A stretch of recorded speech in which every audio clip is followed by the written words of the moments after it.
নমস্কার, সুভদ্রা রান্নাঘরে আমার সকল দর্শক বন্ধুকে জানাই স্বাগত। আমি শিউলি।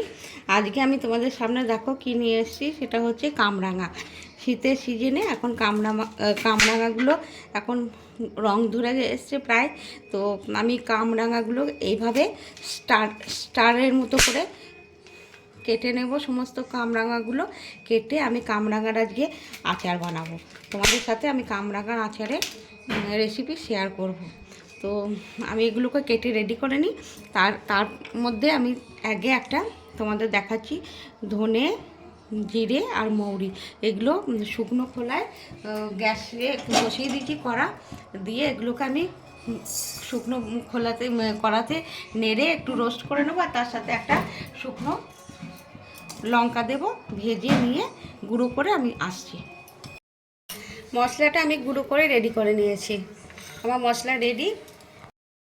আমি কড়া বসিয়ে দিয়েছি, কড়াতে সর্ষের তেল দিয়েছি। আর আমি ফোড়নে দিচ্ছি, 5 ফোড়ন দিলাম ফোড়ন। আর তার সাথে শুকনো লঙ্কা দিয়ে দিলাম ফাটিয়ে। ফোড়নটায় একটু কয়েক সেকেন্ড ভাজা ভাজা হবে, সুন্দর গন্ধ বেরোতে শুরু করে দিয়েছে। এবারে আমি কেটে রাখা কামরাঙাগুলো দিয়ে দিচ্ছি।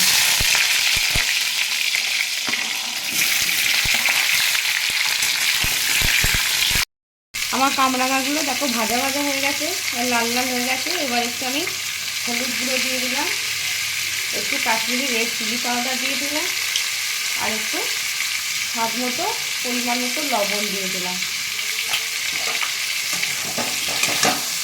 এবার একটু নাড়াচাড়া করে নেব। এবারে গুড় দিয়ে দিচ্ছি।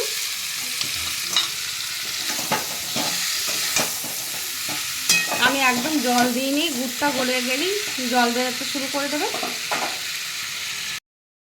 আর একটু চিনি দিয়ে দিচ্ছি। গুড় আর চিনি আমি দু রকম মিক্স করে দিলাম। তোমরা চাইলে শুধু গুড় দিয়েও বানাতে পারো, আবার চাইলে শুধু চিনি দিয়েও বানাতে পারো। এরও জল বেরোতে শুরু করে দিয়েছে।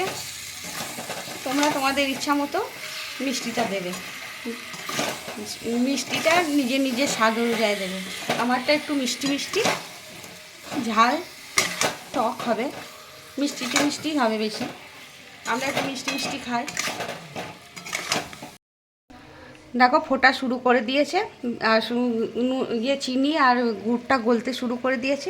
এবারে আমি আমার ভেজে রাখা মশলাটা, গুঁড়ো মশলাটা একটু ছড়িয়ে দিলাম। আর নামাবার সময় আবার একটু দেব। এবারে একটু ফুটুক। দেখো আমার আচারটা কেমন ফুটছে, আর কত মানে জল বেরিয়েছে কামরাঙা দিয়ে দিয়ে গুড়টা আর চিনিটা কত বেশি হয়ে গেছে। যাই হোক, এবার আমি একটু বিট লবণ দিয়ে দিচ্ছি। সাদা লবণ দিয়েছি আর বিট লবণ দিলাম একটু। আর একটু হোয়াইট ভিনিগার দিয়ে দেব।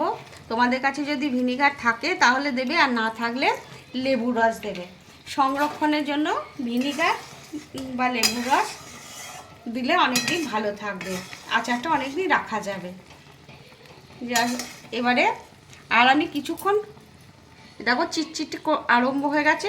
এটা একটু ঠান্ডা হয়ে গেলে এটা তোমার ঠিক হয়ে যাবে, মানে রসটা টেনে নেবে। এবারে আমি গ্যাসটা অফ করে দিচ্ছি।